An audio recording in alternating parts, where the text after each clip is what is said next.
Le 15 janvier 1997, le PSG s'apprêtait à écrire une page sombre de son histoire dans la Supercoupe d'Europe.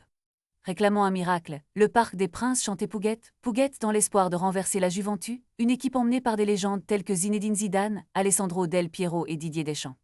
Ce match, qui aurait dû être un moment de gloire, s'est rapidement transformé en un cauchemar. La première mi-temps a été marquée par une série de buts encaissés, dont 4 sur coups de pied arrêtés, laissant les supporters dans un état d'incrédulité.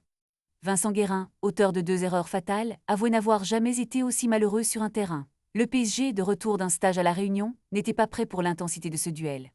Avec seulement 29 519 spectateurs présents, l'ambiance était loin d'être festive. Le penalty de Ré, inscrit à la 52e minute, ne faisait qu'aggraver une situation déjà désastreuse.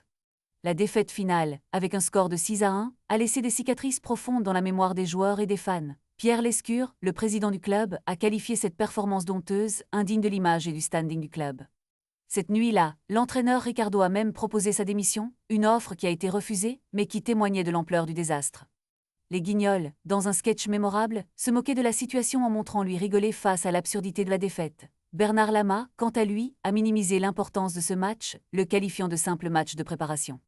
3 semaines plus tard, le retour à Palerme n'a pas apporté de répit au PSG, qui a subi une nouvelle défaite contre la Juventus. En 8 confrontations européennes, le PSG n'avait jamais battu la vieille dame, un fait qui a perduré jusqu'à une victoire tant attendue lors de la saison 2022-2023. Ce triste chapitre du club parisien reste gravé dans les mémoires, un rappel que même les plus grands peuvent connaître des chutes vertigineuses.